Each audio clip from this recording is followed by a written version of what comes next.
Hi, everyone. Hi. Welcome back. Appreciate you being here. Thank you.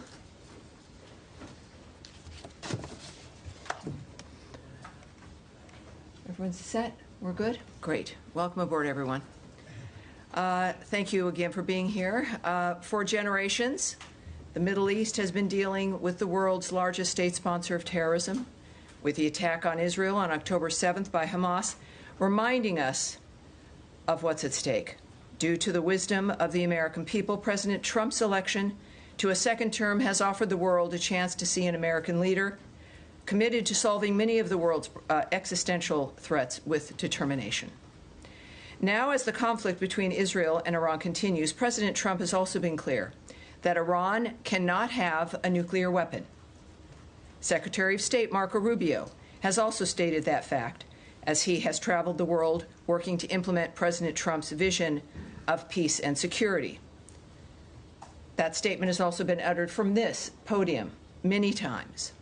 The fact that Iran cannot have a nuclear weapon is clear. As the White House reminds us, since taking office, President Trump has clearly stated no fewer than a dozen times that Iran cannot be allowed to have a nuclear weapon, for anyone who's unclear on that fact. President Trump has made the same pledge no fewer than 40 times before taking office, even as far back as 2011. One of the highest priorities of the Trump administration is the safety and security of the American people. To that end, the Department of State has established the Middle East Task Force to help coordinate support for U.S. citizens, our U.S. diplomatic missions, and personnel and diplomatic engagement. The task force is operating 24 hours a day. Over the past week, to help keep U.S. citizens informed, we have issued more than 30 security alerts to countries in the region and updated the travel advisories for Iraq and Israel.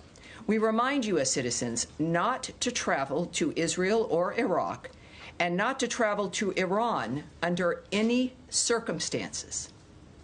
We continue to monitor the complex and rapidly evolving situation on the ground as we continue to assess and address the needs of U.S. citizens. We urge all U.S. citizens to regularly visit travel.state.gov for the latest travel advisories and security updates, and to enroll in the Smart Traveler Enrollment Program, also known as STEP, to receive timely alerts and guidance from the State Department. For Americans needing assistance, and there we have a bit of the website there for you, call +1 202 501 4444. That number again is +1 202 501 4444. If you're on that website, you can also click on that red box. It will take you to a page where you can search for the embassy of your interest, where you are, where you would like to connect to be able to get help from the embassy in the country where you are. And of course, the numbers there as well for your closest U.S. embassy. I also want to add a couple other things here as we're dealing with this. It is certainly a rapidly evolving dynamic, but to conclude the topper here today, I want to recognize the State Department and other U.S. government teams around the world working under threat on behalf of the American people, particularly those in Israel and Ukraine, who spent another night sheltering in bunkers as they came under attack. Our priority is the safety of Americans overseas and here at home. It is the priority of Secretary Marco Rubio. It is the priority of everyone who works in this building, and the thousands of American citizens who work anonymously and whom you will never see, who are working in embassies and consulates around the world and working with those local nations to be there for American citizens and to help facilitate American diplomacy. Our priority is the safety of Americans, yes, here at home, but also overseas. We thank all of those working on behalf of the American people, all of you watching from home and from around the world. We thank you, and for everyone around the nation, we know and honor your work as we begin another briefing here, ready to take your questions. All right. Yes, sir. Yes, hi, Tammy, thanks. Thanks for that. Could you give us some more details on this task force, how it's going to work, and specifically if it's going to help Americans potentially leave the region, be repatriated, or depending on the countries that they're in, and any more details you can give on that? Right. I won't be giving you, just as a reminder of how today is a little bit of a different day for the briefing. There is always things that I can't say to you. And yet we have a long back and forth. Sometimes we have a little bit of a debate. I won't engage in that today. My responses will be perhaps a bit quicker than usual, and I'll be moving around more quickly to reach as many of you as I can. There will be less that I can answer for you because of the circumstances that we're dealing with around the world. So it is, just want you to know, it's not personal. But we're working on certain things, like the task force as an example. The task force is a group of people who are working, taking the calls of people, of American citizens around the world, making sure that they get connected with what they may need in that region. I won't go into the details of all that the task forces do, of course, but it's about information, making sure people here at the State Department and people that we get the information we need, but also people around the world, American citizens, get directed to the information that they may need as well. So I'll leave it at that, but this is something that the State Department does when there's a situation that requires it, and this is one of those times. Tammy, I'm sorry. Could I just ask Sure, about the Matt. phone Sure, number? of course. The phone number that you get, if you call that number, which I can do right now, who do you get? You get an individual who is task force, or? No, you don't get the task force. Oh. That phone number is a general phone number. The task force is busy, but it is a separate unit that is established to take the calls to assist American citizens who call to the embassies. Particularly, you're going to be referred to embassies who can help you get what it is you need. So good question. Thank you, sir. All right. Yes, Andrea. Just a quick question. There's some specific consular needs.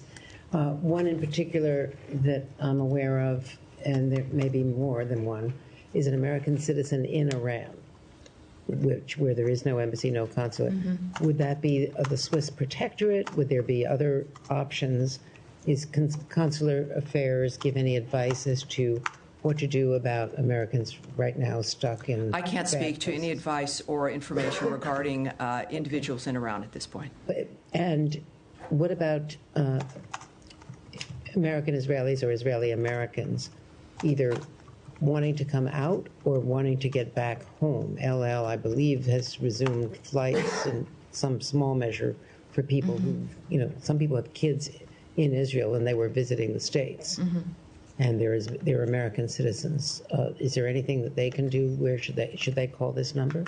Well, obviously, if you know, and we encourage every American when you travel, is to contact your local embassy or consulate, let them know you're there, make sure you know where they are, have those numbers, and that's what I would recommend, no matter where you're traveling, but certainly in the Middle East, is know where those entities are, know where the embassy is.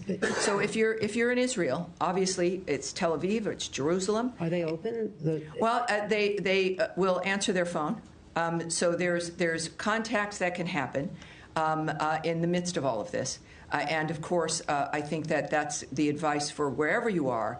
But clearly, if you're in a certain area, it's obvious in this case that there are certain limitations in that region, and that contact the embassy, the one that is nearest to you, and you will, at the very least, make sure they know where you are, but also they will give you some options for the plans that you would like to make. Yes, Humaira. Tammy, I understand your limitations, but I have to ask this. I know you do. It's your job, and I appreciate that. I'm here to take questions, not necessarily always answer them. Yeah, last ma'am. night President Trump said he wants a real end, not a ceasefire. So does the United States support or pursue regime change in Iran, or are we just talking about dismantling Iran's nuclear enrichment, and would that include the United States helping Israel strike Fordo? Well, I'm certainly not going to characterize what President Trump says or tweets, for that matter. He doesn't need characterizing. He's one of the most transparent, one of the most clear individuals that we've known.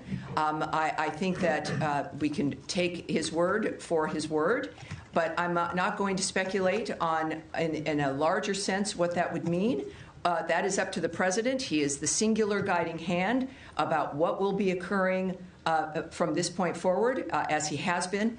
And I think that dynamic is pretty clear. He says he wants an end, as he has said about every conflict that he has, as a peacemaker, worked to stop peacefully through diplomacy. That has been his commitment. And he wants these things, as he said about a number of situations, not for a month or 6 months, but durable ends to this nature of forever wars.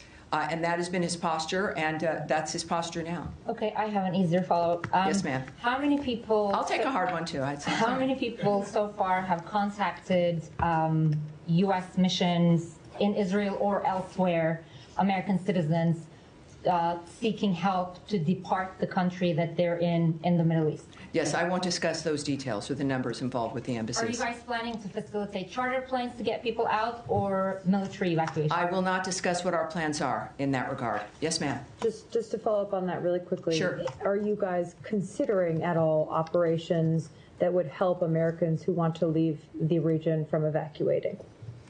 I know that our commitment is to the safety and security of Americans around the world. All right? Yes, sir. Yes, sir. Go ahead. Tammy, would the U.S. government like to see a regime change in Iran? First of all, I'm certainly not going to remotely address that. It would require me to speculate or speak on behalf of the president, which I will not do. What we've seen, though, is clear, is months and repeated statements that all he wants is a peaceful world. His activity and the nature of the actions that the United States has taken and his special envoys have been rooted in one thing, which is negotiations, looking for diplomatic solutions to generational problems that he wants solved diplomatically. That has been his constant posture. And there has been nothing that has changed in what he wishes for, what he would hope to accomplish. And so, of course, that's not something I'm going to address. Is the U.S. government and the Israeli government on the same page when it comes to the intelligence about Iran's nuclear weapons program? That is a question for the White House and perhaps the NSC. That's not something I can answer here. Nadia. Thank you, Tammy. The president said he wants to see Iran offers unconditional surrender. I'm not going to ask you to comment on the president's statement, but I'm going to ask you if the secretary is involved in any kind of diplomatic missions with his allies, with the Germans, with the French, trying to offer something to the Iranians as a way out. Well, I, again, would not speak on the details of any diplomatic conversations, if they occurred, between whom, what those details would be. We know, of course, the Secretary and the President were at the G7. Their constant work from the moment they came to office has been to, and certainly Secretary Rubio, was to open up conversations and to lead the world through diplomacy to make a difference. But that's the only thing that would guide me when it comes to the nature of the decisions they're making at this point. Yes, ma'am. Without getting into the details of the conversations, is the door to diplomacy with Iran on its nuclear program still open from the U.S. perspective? That would be a decision made by President Trump. Have you heard from the Iranians signaling interest in continuing discussions? That is not something that I can speak to. Yes, ma'am. Thank you. Going back to the consular piece of this in Israel, the latest security alert from the embassy there still says that the embassy is not in a place to evacuate or directly assist Americans. Do you have any timeline on when that might change for the Americans who are stranded in that country? And just looking at how quickly the security situation has changed there, the travel alert was raised to a level 4 from a level 3 for the entirety of the country.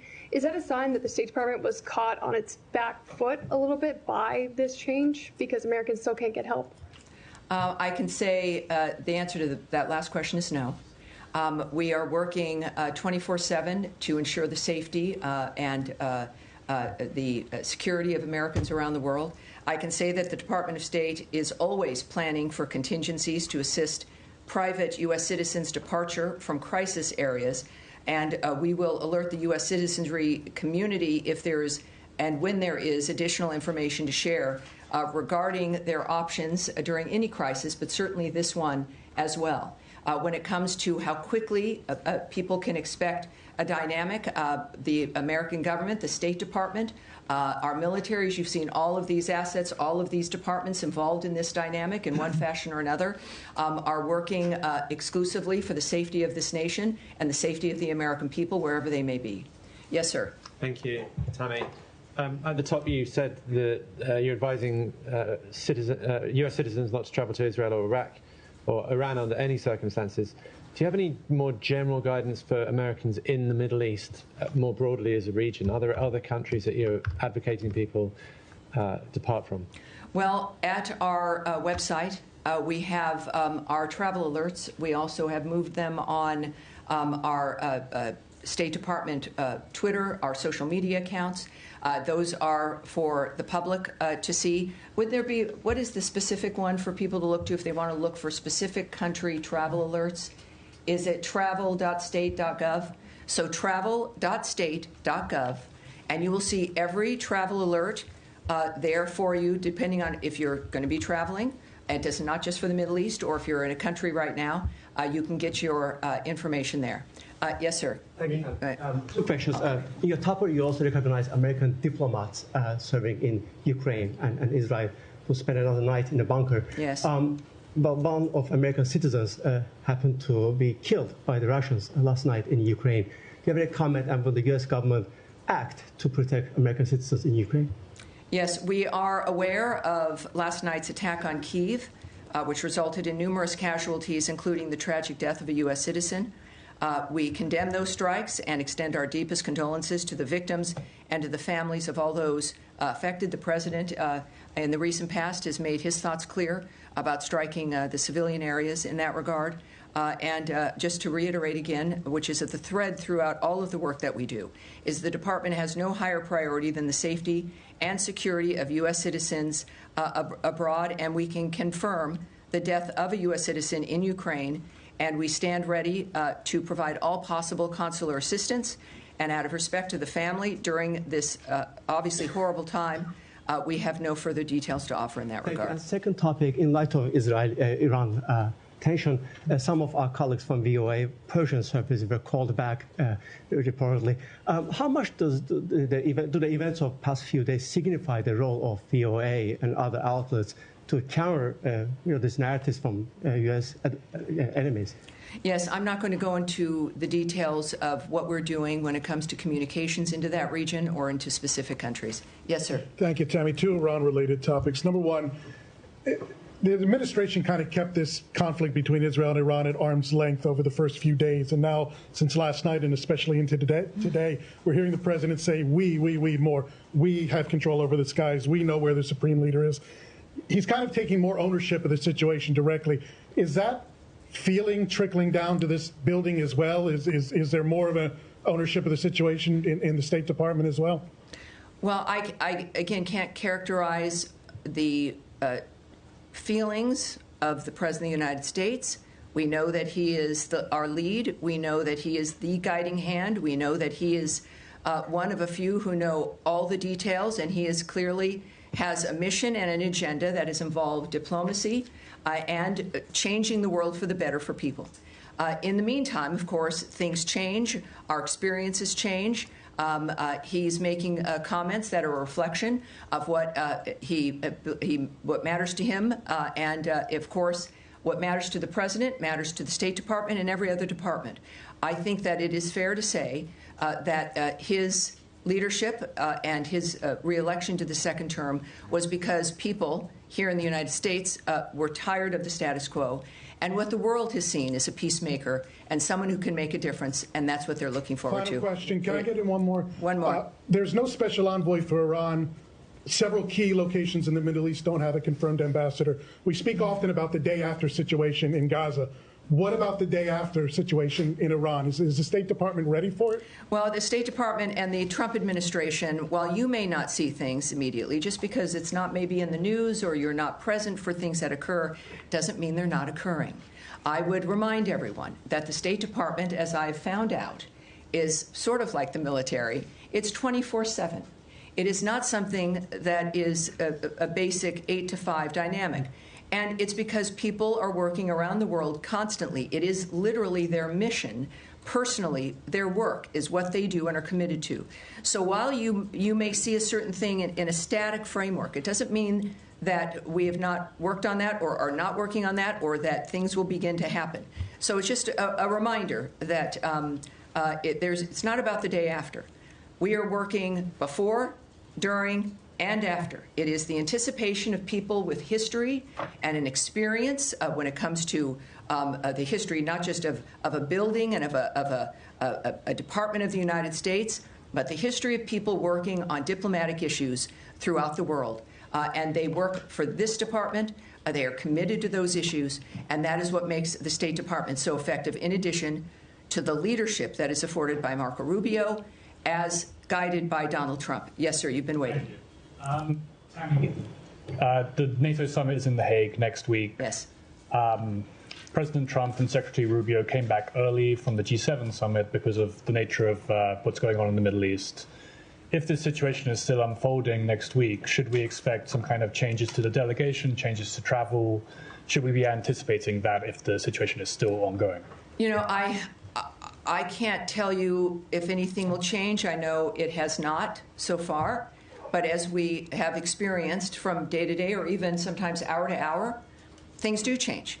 This is a very dynamic event. We've all had our special situations that we're interested in, and we all want diplomacy to work, and we've been cheering on summits and ceasefire discussions, et cetera. This is something that is moving, as things tend to, very rapidly. So I would say that anything is possible, but at this point in time, that is still certainly on the books. But that's going to be obviously that's a presidential trip. That's going to be up to the White House. And I'm sure will be affected by their decision-making based on what they see. Yes, sir. Thanks, Tommy. 2 questions, please. First of all... Can you tell me, sir? Yeah, Alan Fisher from Al Jazeera English. Very good. How do you do? Fine, thank you. The U.S. intelligence assessment on March 26 was that Iran was not working towards a nuclear bomb. What's changed? That the U.S. position seems to be that it was very close. Well, again, I can't speak to intelligence assessments, what may or may not have changed, or to the fact that it is President Trump and his team who are seeing things that matter when it comes to the decision-making, and I think that that's what's happened here. Second question is, if the president in his first term was willing to give the Taliban 18 months to come up with a deal, why was there only 60 days given to the Iranians to discuss something which is much more complicated? Again, I'm not going to discuss the details of the decisions made by the president. Andrea? I'm just saying that was Tulsi Gabbard's testimony in open session to the committees. Well, yes, and as I've noted, today is not that day. Next, yes? Yes, sir. Tie in the white shirt. Thank you. Is that you just suggesting that Andrea, we're moving on, please. Let's please be able to manage this.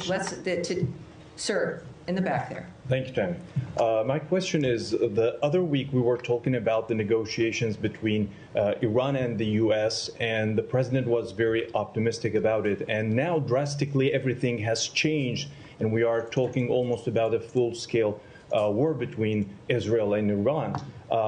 How do you name the procedure right now? Has the negotiations failed, or how can we name it? My second question will be, the Iranian state TV has been targeted by the Israeli Air Force.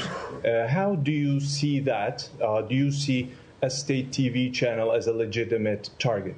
Well, you'd have to ask Israel about their decisions when it comes to the choices with what they strike and what they don't. And on your first question, which now is already, what was your first question? My first question, after all this, after these escalations, how do you name the process? I would say that you would look to the President of the United States for how he is characterizing what has occurred. And he is very open and transparent with that, and does it with his many conversations with the media and also on Truth Social. He is clearly accessible, certainly with his remarks, and he has said a number of things on social media that I think might answer your question. Yes, Saeed. Thank you. Very quick question on Gaza. Can I do that? Of course. Well, yeah. Are we continuing Well, I still also with? have- I also have I will come to you on Gaza, Saeed. I promise. But let's continue with the topic at hand. So yes, sir, in the back. Thank you so much, Tammy. Two questions. One question on Iraq related to Iran. Iranian-backed group Kataib Hezbollah threatens the U.S. against interfering in the Israel-Iran conflict, which they said any American intervention in the conflict would prompt the group to target the U.S. interests across the region. Have you reached to the Iraqi government, and what's your message to these groups? And the second question, what's the State Department's assessment of diplomacy? Have you put diplomacy on a side, or you still believe that diplomacy can work with Iran? Well, again, I'm not going to comment on the nature of how the White House or the President or the DOD will respond to certain remarks or demands made by someone. So you'll have to ask the DOD regarding their reaction in that regard. I would also, though, I know that the President's Truth Social, he's made it very clear, even I think today, and I think I've got that right here. This is, again, one of the things we've learned about President Trump is that when he tweets, when he speaks, the world watches, and it's the most clear framework that we can learn of his approach. He has, I don't know if I can get to the exact one, but he has made it very clear that, oh yes, here we go. He has noted that we don't want missiles shot at civilians or American soldiers, or our patience is wearing thin. Thank you for your attention to this matter. He is making it clear, I think, here, regarding certain choices on the ground that are being made, and that what we've asked for regularly is, and what he has made clear, is that we were not a part of the initiation of this, certainly. We're not a part of Israel's attacks on Iran. That I think was stated very clearly by both Secretary Rubio and the President. And that's important for them, for people to know. And in this case, of course, the President has made it clear that if Americans are hurt, or in this case, a missile shot at civilians or American soldiers, that there would be a repercussion. I think that would not be surprising. All right, we'll go back. More on Iran. We'll close with you, sir. Thank you so much. Could you tell us about the role of partner countries in mediation efforts with Iran, like Mohammed bin Salman of Saudi Arabia, Qatar, and UAE? President Trump recently concluded successful trip to the Middle East. So what can you tell us about the role of these partner countries? It's clearly he went with a goal in mind. He makes deals. He's the best deal maker in the world. These partners in the Middle East that we have, they understand clearly our intentions and what our goals are. Thankfully, again, to the approach and the style of President Trump.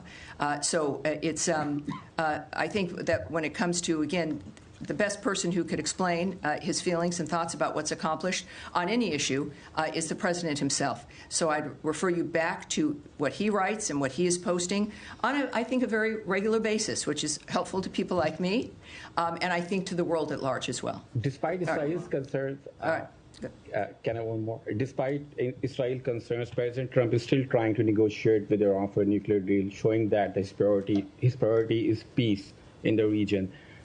President Trump has once again recently offered to mediate on Kashmir, but the Modi government says that they don't need Trump's help. Does President Trump need Modi permission to bring peace in South Asia by resolving the Kashmir issue? Well, yes, this is every country, as President Trump has stated, is a right to define its own future. He offers his help, and it's up to whoever he's offering it to whether or not they'll accept it.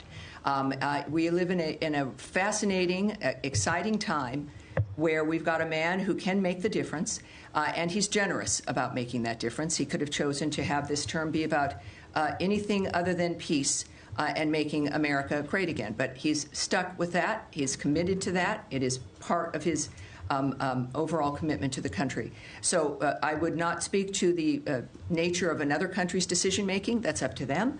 But I think all of us are grateful that we have a president who's willing to help and wants to help. Now, you have one more in Iran, and then we'll go to Saeed.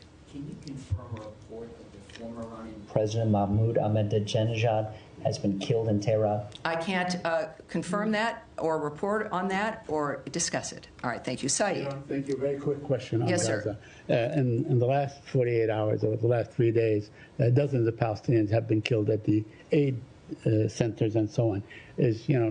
With everybody focused on Iran, is this situation still garner some interest or attention from this building or from the United States of America? And are you urging the Israelis to hold off whatever the amount of firepower they're firing at these aid seekers?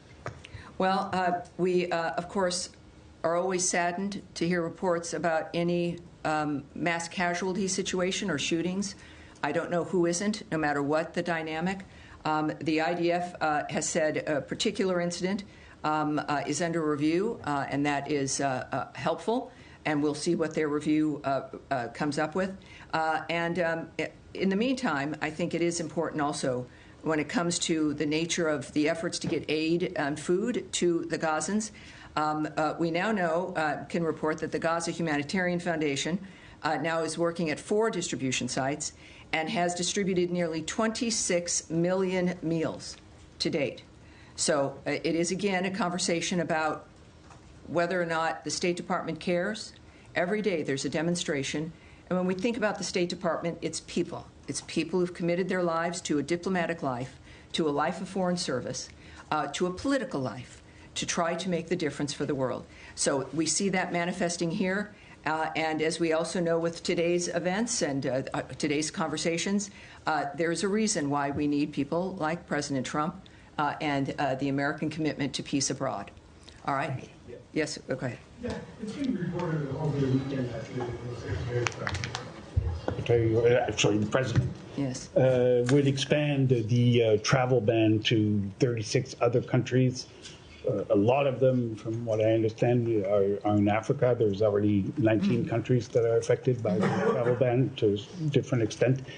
Can you share any details, elements you have on this plan? I'm going to speak a little bit about it, not into the detail of what about the decision making or the process in that regard, but we are, of course, committed to protecting our nation's citizens by upholding the highest standards of national security and public safety through our visa process in particular, as laid out in President Trump's Executive Order 14161, protecting the United States from foreign terrorists and other national security and public safety threats. The visa adjudication process has got to ensure that U.S.-bound foreign travelers do not pose a threat to the national security and public safety of the United States. That is, I think, a very low bar, and is a bar that every nation should be able to adopt. To protect the national security and national interests of the United States and its people, the Department of State and other U.S. government agencies assess other countries' security capabilities, information sharing, and identity management practices, exploitation of the U.S. visa system, such as overstay rates, and failure to facilitate the repatriation of their removable nationals.